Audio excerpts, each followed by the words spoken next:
Well, hello, everyone. Thank you for joining us. I'm Nick Preciado, editor of San Jose Spotlight. Welcome to our next San Jose Speaks conversation with Congressman Ro Khanna here.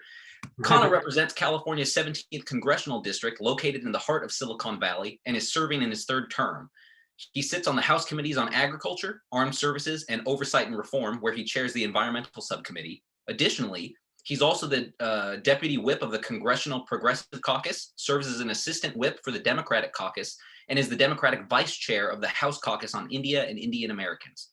Prior to serving in Congress, Representative Khanna taught economics at Stanford University, law at Santa Clara University, and American jurisprudence at San Francisco State University. He wrote the book, Entrepreneurial Nation: Why Manufacturing is Still Key to America's Future, and worked as a lawyer specializing in intellectual property law. Representative Khanna served in President Barack Obama's administration as Deputy Assistant Secretary at the U.S. Department of Commerce, and in 2012, California Governor Jerry Brown appointed him to the California Workforce Investment Board. Well, that's quite an impressive resume, Congressman. Thank you for joining us today. How are you doing? Thank you. I've been looking forward to this. I'm a fan of San Jose Spotlight, and you do a tremendous job of covering the local news and regional issues. Oh, thank you for that. It's much appreciated. Well, let's get started. Let's dive right into our first question. And just to explain to our audience how this is going to work, we're setting aside about 30 minutes for questions with the Congressman. From there, we have some reader questions that we received, and we're going to dedicate about 15 to 20 minutes at the end to audience questions. There is a Q&A form that you can click on to put questions here, and then we can go through those and choose some of the relevant ones. Let's move on to the questions that we have. So, Congressman, sorry, let me get back to these. All right, let's get started. So, San Jose endured a mass shooting at a VTA rail yard on May 26th, leaving 9 people dead, not including the shooter. What gun control legislation is in play in this session, and what will it take to see common sense gun control approved in Congress? Well, first of all, let me just speak to the unbelievable tragedy. The VTA family is still hurting from it. I had to go that day to the emergency response center, and I was in a room not with the families, but while the families were being notified about the killings. And I heard wails that I will never forget my entire life. I mean, this is something that affected all of us so deeply. It really was just a travesty and tragedy of unspeakable proportions. It has motivated me even more to finally get something done. I know it's motivated Zoe Lofgren and Anna Eshoo. We have already passed months ago the universal background check that would make sure that people can't get guns without some criminal background check and basic background. I don't understand why anyone would be opposed to that. It's stalled in the Senate. We need to get it past the Senate and get rid of the filibuster to get it through. We need to have red flag laws so that if someone is seen as a threat to society, like the gentleman or the individual who unleashed that horrific act, that we can take the ammunition away. I mean, he had so much ammunition in his house, scary, and people knew that he was a threat. Why is that something couldn't be done? That needs to pass basic red flags laws. So I think we have to help people understand. As someone came to my town hall and said he's a proud supporter of the Second Amendment. He was from Santa Clara, the city of Santa Clara. He loves going hunting. He has a tradition of passing his guns on to his daughters, and he supports common sense reform.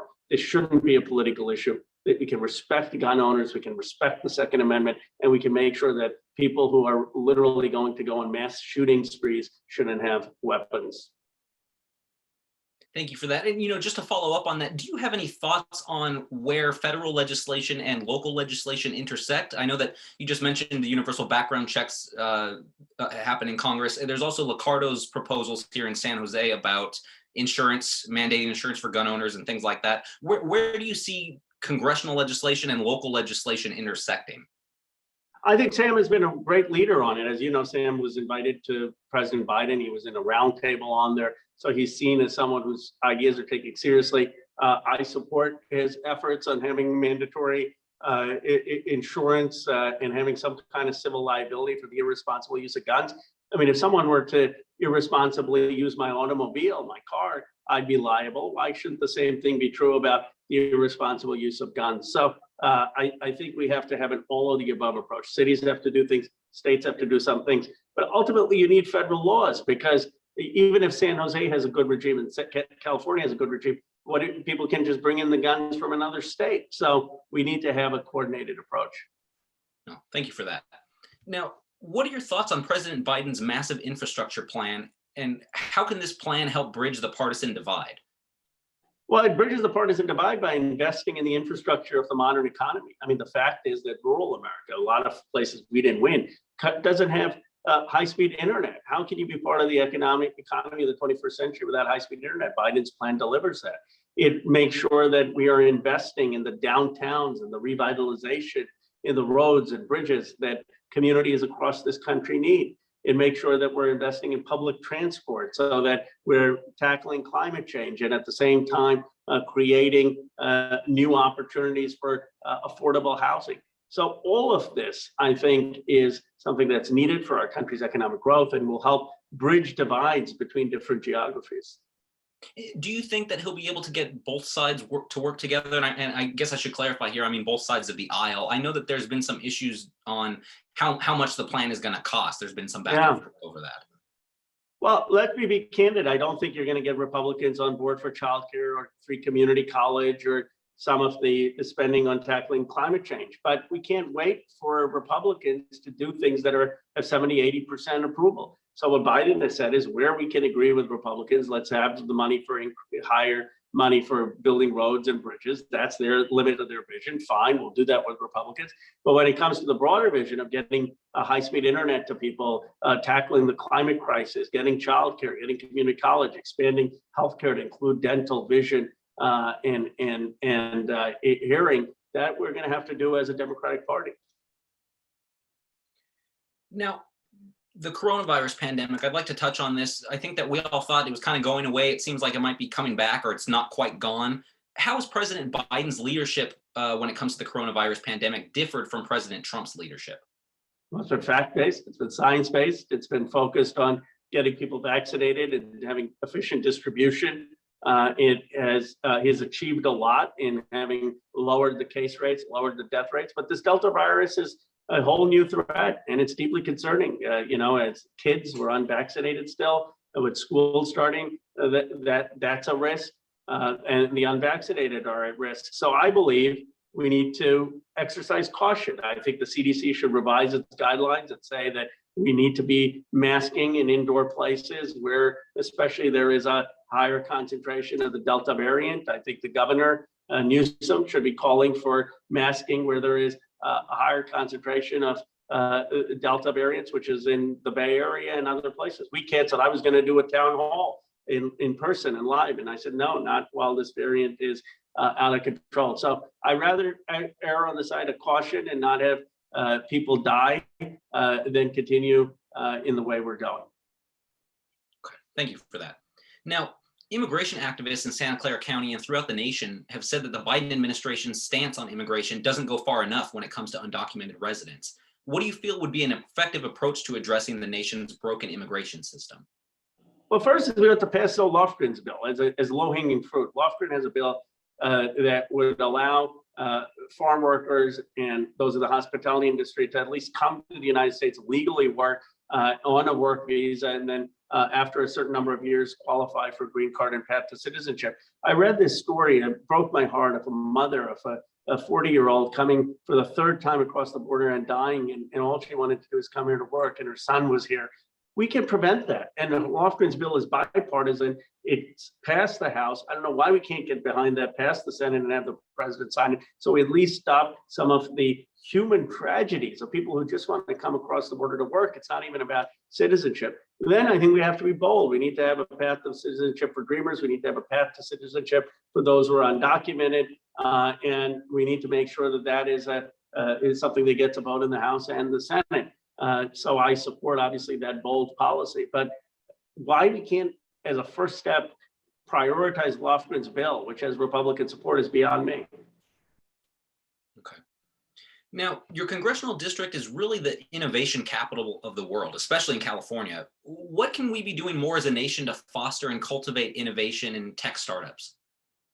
I would say off the world, not just California, off the world. I mean, we have $11 trillion of market cap in our area. unbelievable. I don't know if there's ever been a region that's produced that much wealth generation and innovation. Now, there are issues of equality that we have to deal with, and soaring inequality, and there are a lot of issues with tech as well. But one of the things we have to understand is the need for digital skills. Software is transforming almost every industry. We've got to create the new credentials for the jobs that are going to exist. 25 million digital jobs by 2025. This is more than manufacturing and construction combined. And that has to be the case, that we prepare people for those jobs and credential them. At the same time, we need to make sure that the working class and the service class participates in the prosperity. Right now, you've had a tale of sort of two Silicon Valleys. Those are the engineers and the software workers, and then those are the janitors and the bus drivers and the warehouse workers, and who are servicing the tech economy. They aren't making a sufficient livable wage. They don't have affordable housing. They don't have a sufficient retirement. So when we're producing all this wealth, we need to have more of workers developing a stake in it. Thank you for that. And, just touching on that too, I think you were mentioning something about workers. I'm curious to know your thoughts on where workers that aren't involved in tech fall into your district. I mean, we ran a story recently that was talking about how San Jose is like the second most expensive rental market in the country, second only to San Francisco. I mean, where are these workers supposed to live if they're not in tech? Well, it's a huge problem. And this is after the pandemic, where rents have fallen and it's still so high. I mean, I think in Sunnyvale, in my district, it's almost $3,000 to have a one bedroom. And so we need far more affordable housing. We need to build more. We have to increase the housing supply, and we need that supply to have affordable housing of people who can afford rent. And it's, by the way, it's not just the service workers. Teachers are moving out. If you're a dental hygienist, you can't afford to live there. So we definitely need more housing supply for affordable housing, and we have to increase the wages for workers. And both of those are huge issues for our community. That makes it very hard. I meet people all the time who are commuting in hours to their jobs. The folks who can afford to live here are the ones who had lived here for generations. So their mom or their dad may have had a house that they've inherited, or they were fortunate to buy into things in the 70s or 80s. But for new families, it's very, very difficult. Thank you for that. Just to touch on one more thing before we go on to the next question, it's also making me think of this concept that's popped up recently called universal basic income. I know Stockton tried this program. I believe Oakland was trying that too. Do you think that that has a role to play in helping people afford housing in the region, or what are your thoughts on that?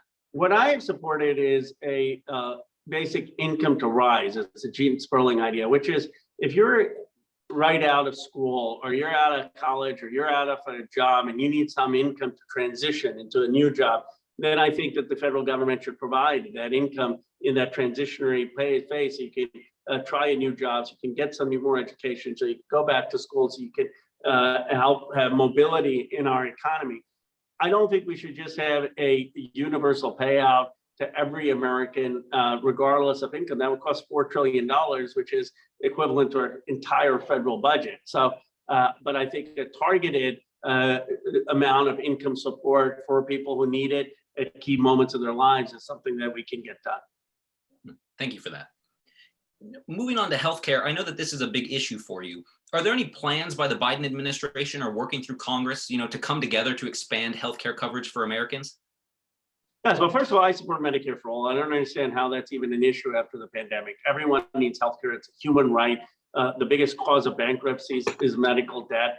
We have many, many people who are dying or not getting the care they need because of underinsurance. This is the important thing to realize. It's not just the uninsured. There are a lot of people with insurance who are skipping on medicine, skipping on visits because they're afraid the insurance companies wouldn't cover them.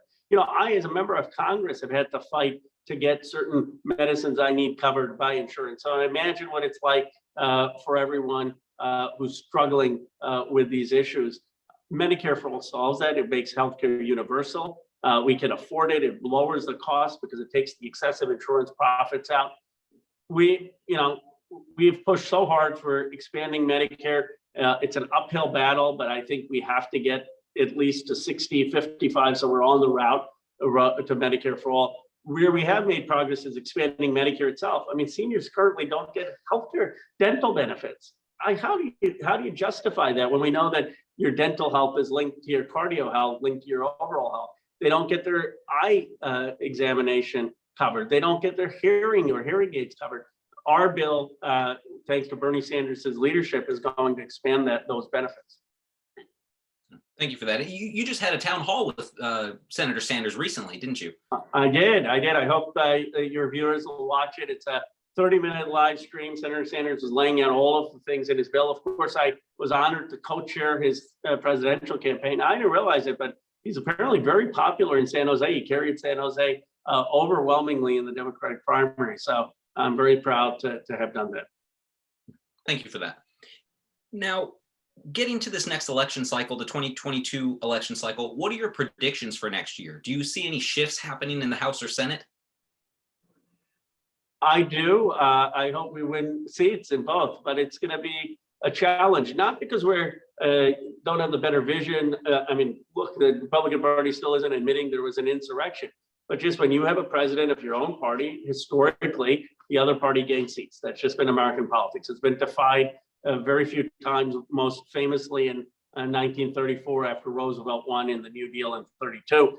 Democrats gained seats in 34. And we have to create that same conditions now to say the Democrats are the party that are getting things done. We're the party for childcare. We're the party for free community college. We're the party for healthcare. We're the party that's going to tackle the climate crisis. We're the party that's going to make your life better. If we do that, we have a shot to keep the House and expand on our majority and build on the Senate. But it's going to be a fight. Yeah, no, just to touch on that too, expanding maybe seats in the House or the Senate. Last midterms, there was what they called a blue wave. Some even called it a blue tsunami, given how many Democrats were elected. Do you see anything similar happening with this next midterm? It would be a difficult situation to pick up that kind of seats candidly. I mean, I think we picked up almost 40 seats last time in 2018, and that was largely a reaction to Trump. Trump is not on the ballot. The challenge, though, is that Trumpism is still on the ballot. A lot of his candidates are going to be on the ballot. A lot of people are denying January 6th are on the ballot. A lot of the people who have been spewing some of the crazy conspiracy theories are on the ballot. So we have to convince people that even though Donald Trump's not on the ballot, Trumpism is, and that's our best chance of getting that kind of turnout, which is needed to win. Thank you for that.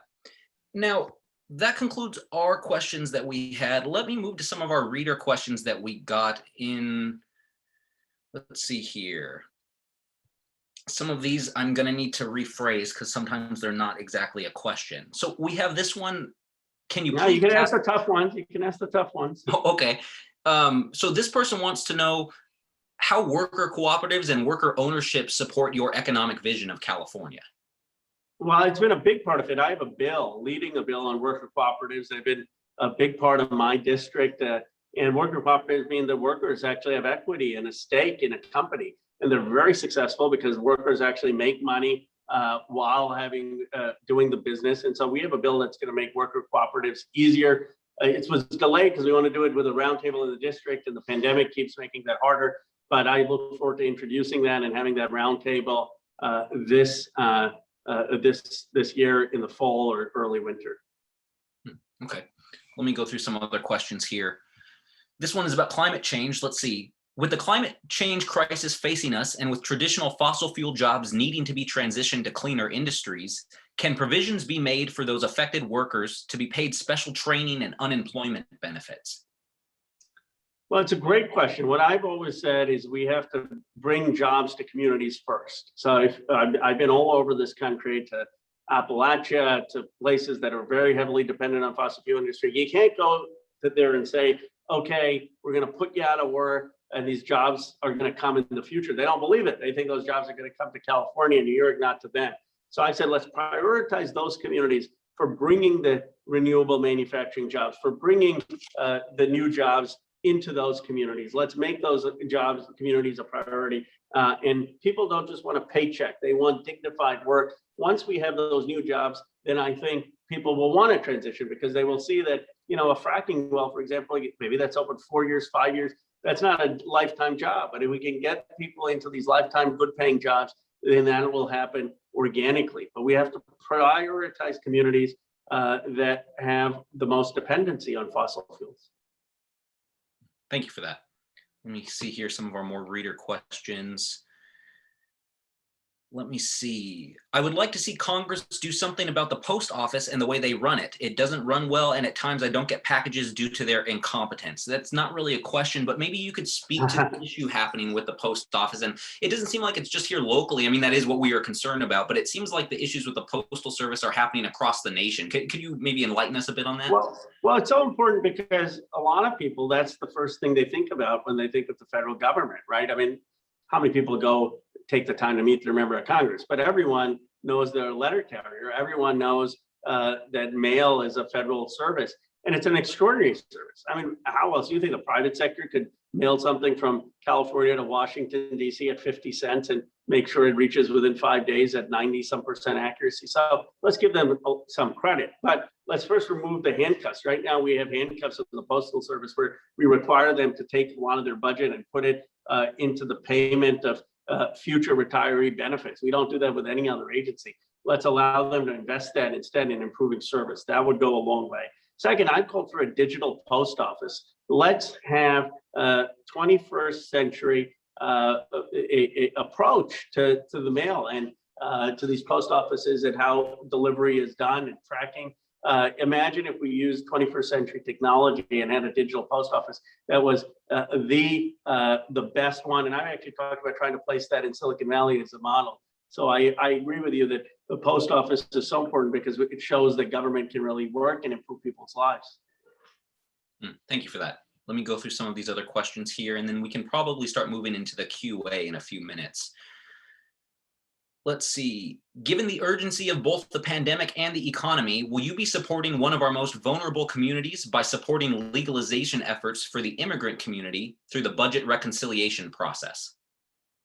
I absolutely support the immigration being part of the budget reconciliation process, and that means a path to citizenship for those who are undocumented, an immediate path to citizenship for those who are DACA students, and then the issue of some of the immigrants who've been here on H-1B visas, who've had kids who were born, or came here when they were 2 and now going to college. All of those folks have been part of the American fabric, and it's in our interest to have them become citizens and be integrated into our nation fully as equal citizens. And so I support that being part of the reconciliation process.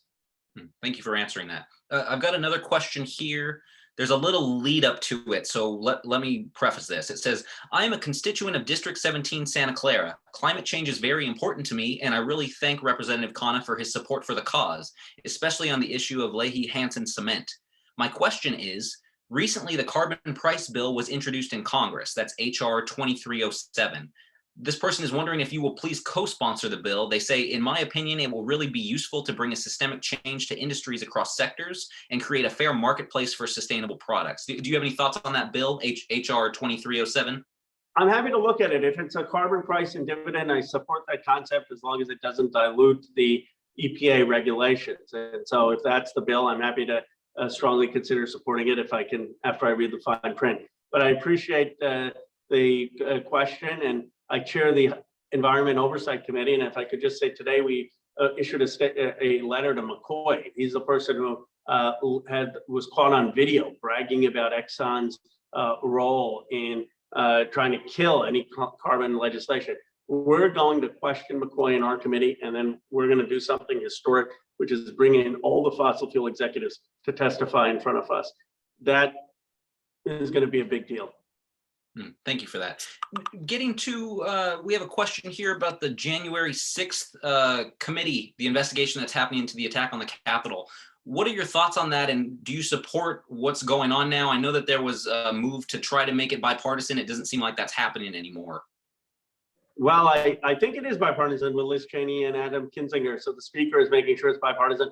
I had a smile because I was coming back to my office in Washington and I saw all of this media, and my staff said, lock your offices. I said, why?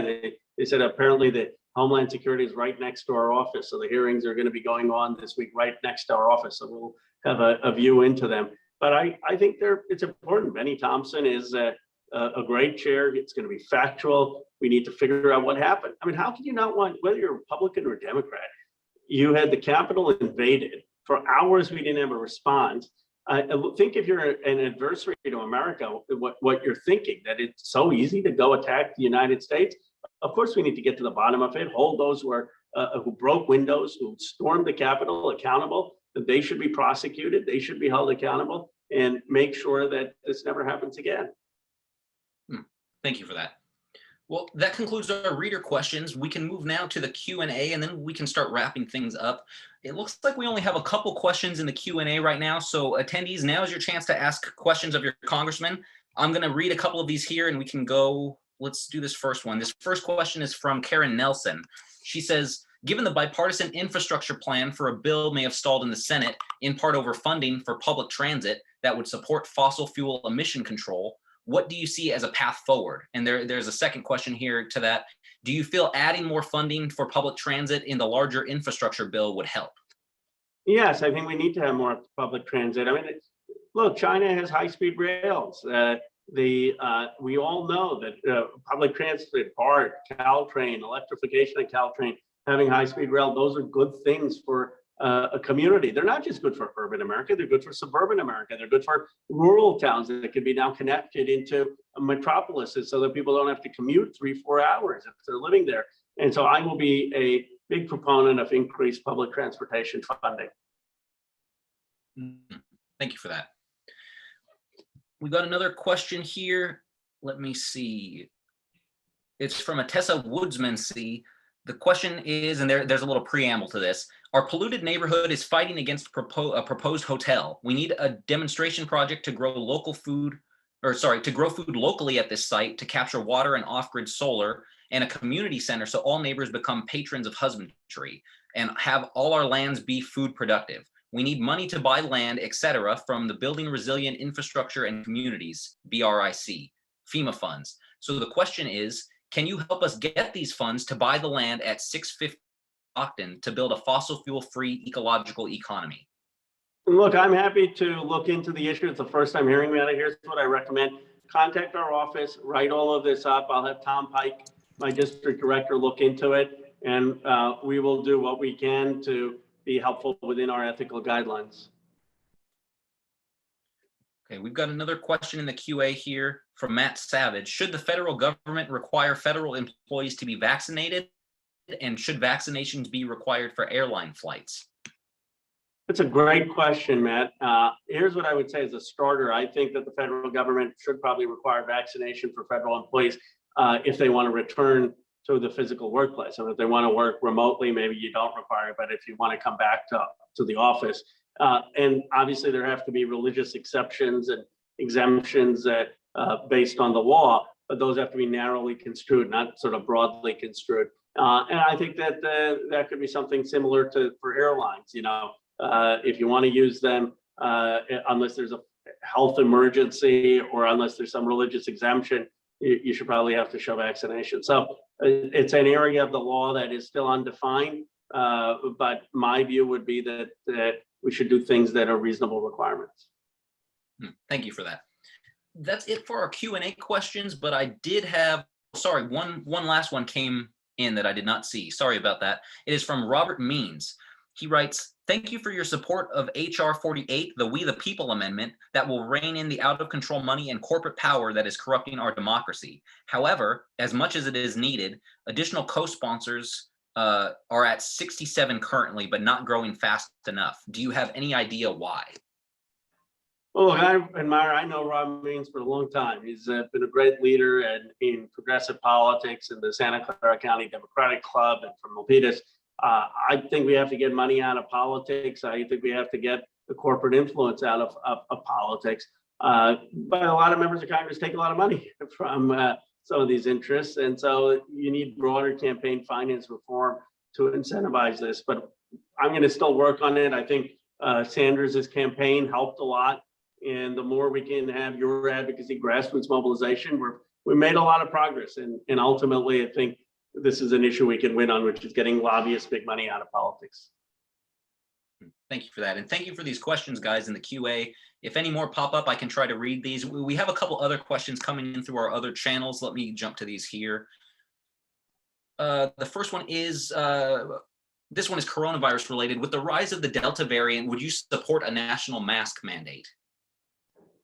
Well, I would support the CDC revising its guidelines to say that masking is necessary indoors where you have more than 10 cases per 100,000, or where you have an uptick, and then allow the states and localities to implement those guidelines. But CDC basically said we don't need to mask anymore if you're vaccinated, and I think that needs to be reversed. That was a mistake. Thank you for that. Just a couple more questions here. Can you tell us about some of the legislation you're working on for the next congressional session? Well, right now, and my Endless Frontiers bill is likely to pass. It passed the Senate already, 68-32. We're hoping to pass it through the House. It will be $100 billion plus on funding for research and science and technology that's going to create new jobs in AI and quantum computing and synthetic biology. I am going to the House after this, the House floor, to talk about a bill in cybersecurity that I did in a bipartisan way that's going to pass. And that's going to create more cybersecurity professionals in our federal government and help deal with that issue. So those are the two bills that have been a priority. A third bill that we're working on is in terms of expanding our farm system to be more climate friendly, and I'm doing that with Senator Booker to tackle climate emissions and some of the crisis with farms and CAFOs that has caused the climate crisis. Thank you for that. Another one came in through our QA. It's from an anonymous attendee, but it says, I'd love to hear about what Congressman Khanna is planning for wildfire prevention, if it has not already been discussed. And it has not, anonymous attendee. So Congressman. It has not, and it's awful. I mean, it's something, look, the Oregon air is affecting all of us. I was talking to Bernie, said the Vermont air quality has been affected. So this affects the whole country. We need to tackle climate change, because that's why the weather is hotter. That's why it's drier. That's the most urgent. Second, we need more funding to the states to support firefighters, to support emergency responders. And then we probably have to take more prescribed burns and harvesting of forests and do what's necessary, given that the climate crisis has exacerbated it. And we need to continue to do more of that in California and get funding, federal funding for it. And we are working on getting that federal funding. Thank you for that. It looks like just a couple more questions here. How can Congress help with the housing and homelessness crisis in the Bay Area? The biggest thing is we need more supply of housing that's affordable. And Elizabeth Warren has a bill that would provide grants to communities to help them build more affordable housing. But I was touring with Lisa Gilmore in Santa Clara, and I've talked to Sam Liccardo about the work he's doing in San Jose. I'm heartened to see in Rich Tran and Milpitas that they're building more housing, they're building more affordable housing.